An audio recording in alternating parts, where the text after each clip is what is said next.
प्रिय संस्कृत मित्राणि, नमो नमः। मैं दीपमाला उपाध्याय आप सबका स्वागत करती हूँ।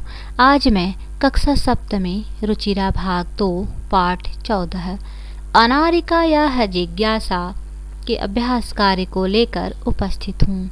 इसके पूर्व इस पाठ का हिंदी अनुवाद को पार्ट 1 में कराया जा चुका है। यदि आप अभी तक नहीं देखे हैं तो डिस्क्रिप्शन बॉक्स में प्लेलिस्ट का लिंक है, कृपया उसे अवश्य देख लें। अधोलिखितानां प्रश्नानां उत्तराणि लिखत। अधोलिखित प्रश्नों के उत्तर लिखिए। कस्या महती जिज्ञासा वर्तते, किसके मन में अत्यधिक जिज्ञासा है।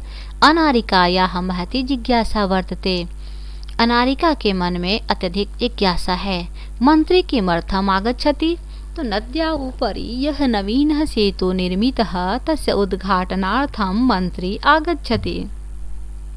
नदी के ऊपर जो नवीन सेतु का निर्माण हुआ है उसके उद्घाटन के लिए मंत्री जी आ रहे हैं। सेतोः निर्माणं के अकुर्वन्, सेतु का निर्माण किसने किया। सेतोः निर्माणः कर्मकराः अकुर्वन्, सेतु का निर्माण मजदूर किए। सेतोः निर्माणाय कर्मकराः प्रस्तराणि कुतः आनयन्ति, सेतु के निर्माण के लिए कर्मकराः अर्थात मजदूर पत्थर को कहाँ से लाते हैं। सेतु निर्माणाय कर्मकराः प्रस्तराणि पर्वतेभ्यः आनयन्ति, सेतु निर्माण के लिए कर्मकार प्रस्तर को, पत्थरों को पर्वतों से लाते हैं। के सर्वकाराय धनं प्रयच्छन्ति, कौन सरकार को धन देता है। प्रजा सर्वकाराय धनं प्रयच्छन्ति, प्रजा सरकार को धन देती है। रेखांकित पदानि आधृत्य प्रश्न निर्माणं कुरुत, रेखांकित पदों को आधार बनाकर प्रश्न निर्माण कीजिए।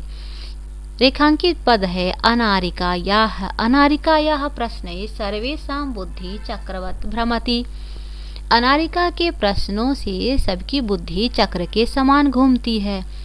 तो प्रश्न बनेगा किसके प्रश्नों से, किसके के लिए स्त्रीलिंग में कस्याः का प्रयोग होता है। मंत्री सेतोः उद्घाटनार्थम् आगच्छति, मंत्री पुल के उद्घाटन के लिए आए हैं। प्रश्न बनता है कि मंत्री क्यों आए हैं या किस लिए आए हैं। तो किमर्थम मतलब क्यों या किस लिए होता है। कर्मकराः सेतुः निर्माणं कुर्वन्ति, मजदूर सेतु का निर्माण करते हैं। तो यहाँ पर प्रश्न कर्मकराः के अनुसार बनाना है। कौन सेतु का निर्माण करता है और कौन के लिए बहुवचन में के का प्रयोग करते हैं। पर्वतेभ्यः प्रस्तराणि आनीय सेतुः निर्माणं भवति, पर्वतों से पत्थर लाकर पुल का निर्माण होता है।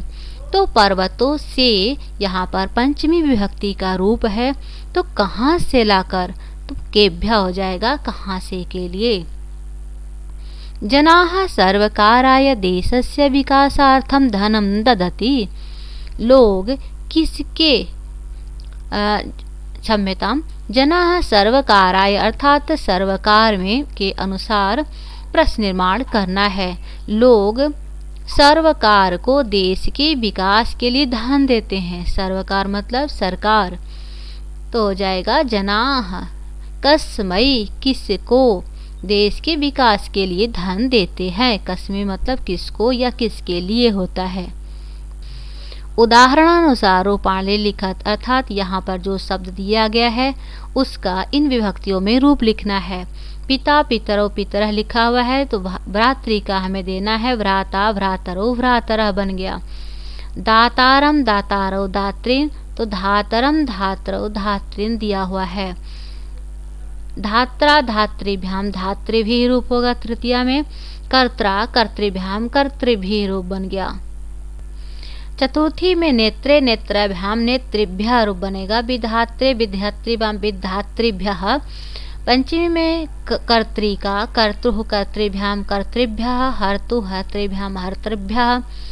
षष्ठी में पितुः पित्रोः पितॄणाम और भ्रातुः भ्रातृ भ्रातॄणाम रूप बनेगा। सप्तमी में सवितरी सवितोः सवित्रषु और अभिनेतरी अभिनेत्रोः अभिनेत्रीषु रूप बनेगा। संबोधन में हे जामाता, हे जामाता रहो, हे जामाता रह, हे नप्ता, हे नप्त रहो, हे नप्त रह रूप बन जाएगा। कोष्ठकेभ्यः समुचित पदानि चित्वा रिक्त स्थानानि पूरयत। कोष्ठक में दिए गए समुचित पदों को अर्थात उचित पद को चुनकर रिक्त स्थान की पूर्ति कीजिए। अहम प्रातः सह भ्रमणाय गच्छामि। मैं सुबह सह अर्थात साथ में घूमने के लिए जाता हूँ। तो यहाँ पर पित्रा होगा या पितु होगा। यह उपपद विभक्ति है और उपपद विभक्ति को पढ़ाया जा चुका है। आपको व्याकरण नाम से बने हुए प्लेलिस्ट में इसकी वीडियो का लिंक मिल जाएगा, वहाँ से इसे अवश्य देख लें। तो हो जाएगा तृतीया विभक्ति का प्रयोग, और तृतीया विभक्ति में पित्रा शब्द होता है। बाला आपड़ात फलानी आनयति। बाला आपड़ात अर्थात बाजार से फल लाती है। किसके लिए? भ्रात्रे भाई के लिए फल लाती है। कर्मकराः सेतुः निर्माणस्य भवन्तु। कर्मकार सेतु निर्माण के कर्ता होते हैं। तव कुत्र जीविकोपार्जनम कुरुतः। तुम्हारे भाई कहाँ जीविकोपार्जन करते हैं? तो भ्रातरौ कुरुतः है, कुरुतः द्विवचन का है, इसलिए यहाँ पर भ्रातरौ का प्रयोग होगा। मम तो एतेषां प्रश्नानाम उत्तराणि अददात। मेरे तो इन प्रश्नों के उत्तर देते हैं। कौन? पिता। मेरे पिता तो ऐसे प्रश्नों के उत्तर देते हैं। अधोलिखितानि पदानि आधृत्य वाक्यानि रचयत। अधोलिखित पदों को के आधार पर वाक्य की रचना कीजिए। जैसे प्रश्न है तो बालकस्य मनसि बहवः प्रश्नाः सन्ति। बालक के मन में अत्यधिक प्रश्न होते हैं। तो अनारिका भी छोटी बच्ची है जिसके मन में बहुत सारे प्रश्न है, जानने की इच्छा है और वह उन प्रश्नों को अपने पिताजी से पूछ रही है। नवीना मतलब होता है नया। अयम नवीनः सेतु अस्ति। यह नया पुल है। प्रातः अर्थात सुबह। सा प्रातः उद्यानम गच्छति। वह प्रातः उद्यान जाती है या जाता है। आगच्छति आगच्छति मम भगिनी विद्यालयात्। आगच्छति मेरी भगिनी विद्यालय से आती है। प्रसन्ना छात्रा प्रसन्ना अस्ति। छात्र प्रसन्न है। चित्रं दृष्ट्वा मंजूषातः पदानि च प्रयोज्य वाक्यानि रचयत। चित्र देखकर मंजूषा अर्थात यह जो बॉक्स दिया गया है इसे मंजूषा कहते हैं।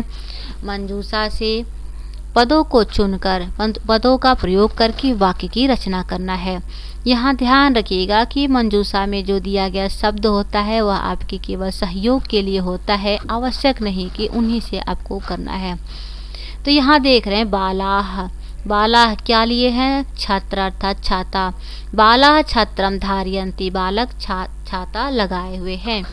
बालाह वर्षायाम छात्रम धारयन्ति। तो छात्र का जो छाता है कब धारण करते हैं? वर्षा काल में। बाला वर्षायाम छत्रम धारयन्ति। बालाह वर्षायाम बस यानम आरोहन्ति। बाला वर्षा काल में बस यान पर चढ़ रहे अर्थात बारिश हो रही है और वह बस पे जा रहे हैं। ते बस यानम आरोहन्ति। इस प्रकार से यहाँ पर अलग अलग वाक्य रचना कर सकते हैं। यहाँ पर इस पाठ का अभ्यास कार्य पूर्ण हुआ। उम्मीद है आप लोगों को समझ में आ गया होगा। धन्यवाद। मिलती हूँ फिर अगले वीडियो के साथ। तब तक के लिए नमस्कार।